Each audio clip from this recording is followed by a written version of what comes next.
محترم حضرات، آج کے اس یوم جمہوریہ کے موقع پر میری تقریر کا عنوان ہے جمہوریت اور ہمارا معاشرہ۔ ہم نے خلوص پیار کے دریا بہا دیے، ہم نے خلوص پیار کے دریا بہا دیے، احباب کی جبی سے نہ نفرت کا بل گیا۔ محترم سامعین کرام، جیسا کہ آپ سب جانتے ہیں کہ ہمارا ملک انگریزوں کے غلامی کی جنجیروں میں جکڑا ہوا تھا۔ اپنے فرسودہ نظام کے ذریعے انگریزوں نے وطن کے باشندوں کا عرص حیات تنگ کر دیا تھا اور ظلم و استبداد کے ایسے پہاڑ توڑے جس سے دنیا انسانیت کرا اٹھی۔ بالآخر وطن کے جیالوں نے انگریزوں کے خلاف کمر بستہ ہو کر اپنے عظیم قربانیوں کے ذریعے ایسا دندان شکن جواب دیا جس سے ظالم انگریز وطن عزیز کو چھوڑ کر ملک بدر ہونے پر مجبور ہو گئے اور اس طرح ہمارے ملک کو آزادی نصیب ہوئی۔ سامعین کرام، آزادی حاصل ہونے کے بعد ضرورت محسوس ہوئی کہ ہمارا اپنا دستور ہو جس کے سائے تلے وطن کے باشندے امن و سکون کے ماحول میں زندگی گزار سکیں اور سرفروشان وطن کا خواب شرمندہ تعبیر ہو سکے۔ چنانچہ دستور ہند کو تیار کرنے کے لیے 299 نفوس پر مشتمل ایک دستور ساز کمیٹی کا قیام عمل میں آیا، جس میں ڈاکٹر راجندر پرساد، پنڈت جواہر لال نہرو، ڈاکٹر بابا صاحب امبیڈکر، سردار ولبھ بھائی پٹیل، مولانا ابوالکلام آزاد اور سروجنی نائیڈو جیسے اہل علم و دانش افراد سر فہرست تھے۔ 3 سال کی انتھک کاوشوں کے بعد ڈاکٹر بابا صاحب امبیڈکر کے زیر نگرانی دستور ہند تیار ہوا، جس میں ہر مکتب فکر کے لیے رہنما اصول ترتیب دیے گئے اور یہ 26 جنوری سن 1949 کو نافذ ہوا۔ اسی کے ساتھ ہمارا ملک ایک جمہوری ملک بن گیا۔ یہی وجہ ہے کہ اس تاریخ کو پورے ملک میں یوم جمہوریہ کے طور پر بڑے دھوم دھام سے منایا جاتا ہے۔ ہر چہار جانب باشندگان ہند رنگا رنگ ماحول میں اپنے اپنے طور پر خوشیاں مناتے ہیں۔ مختلف دنوں اور قومی ترانوں کی صداؤں سے فضا گونج اٹھتی ہے۔ ارباب اقتدار کے ذریعے عہد ماضی کی یاد کو تازہ کیا جاتا ہے، شہیدان وطن کی عظیم قربانیوں کو یاد کیا جاتا ہے اور دستور ہند کی پاسداری کا دم بھرا جاتا ہے۔ سامعین کرام، برسوں سے غلامی کی جنجیروں میں جکڑے ہوئے لوگوں کو آزادی نصیب ہو، ان کو اپنے ملک میں آزادانہ نقل و حرکت کی اجازت حاصل ہو، ہر شخص کو کھلی فضا میں رہ کر اپنے مذہب پر عمل اور اس کی اشاعت کا حق ملے اور وطن کے باشندوں کو امن و سکون کے ماحول میں زندگی گزارنے کا موقع میسر ہو۔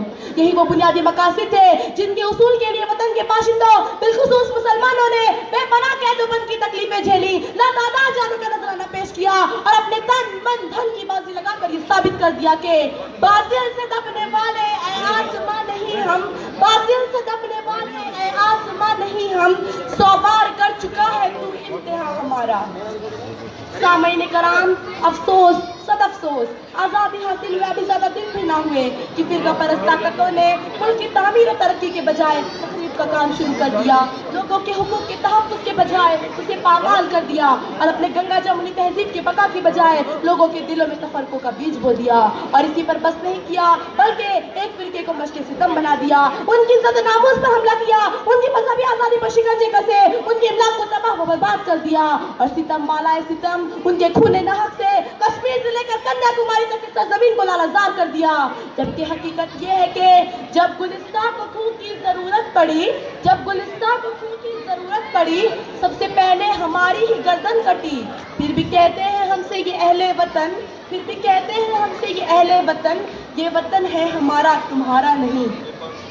سامعین کرام، مجھے بڑے افسوس کے ساتھ کہنا پڑ رہا ہے کہ آج ہمارا ملک گناہ گو حالات سے دوچار ہے۔ ایک طرف ہجومی تشدد کے ذریعے ملک میں انارکی پھیلائی جا رہی ہے تو دوسری طرف وطن کے باشندوں پر مہنگائی کی مار اور کساد بازاری ہے۔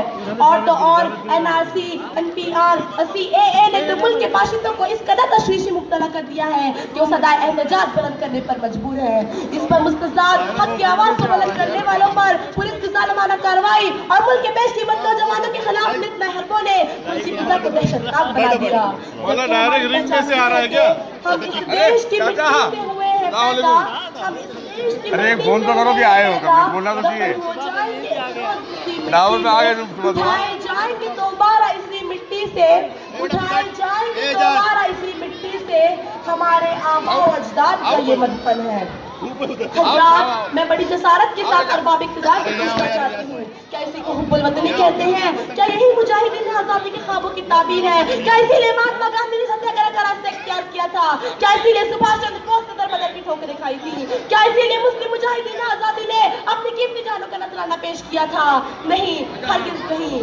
لا پھر ایک بار وہی باد و جام ایسا کی، لا پھر ایک بار وہی باد و جام ایسا کی کہ ہاتھ آ جائے مجھے میرا مقام ایسا کی۔ سامعین کرام، ملک کو اختلاف نہیں اتحاد کی ضرورت ہے، غربت نہیں خوشحالی کی ضرورت ہے، اور اہل وطن کو جفا نہیں وفا کی ضرورت ہے، نفرت نہیں محبت و الفت کی ضرورت ہے۔ لہٰذا میں اہل خرد سے گزارش کرتی ہوں کہ اس کام کے لیے آگے بڑھیں اور اپنے گنگا جمنی تہذیب کے بقا کے لیے کمر بستہ ہو جائیں، ملک سے انارکی کو ختم کر کے اپنی حب الوطنی کو ثابت کر دیں کہ دل سے نکلے گی نہ مر کر بھی وطن کی الفت، دل سے نکلے گی نہ مر کر بھی وطن کی الفت، میری مٹی سے بھی خوشبوئے وطن آئے گی۔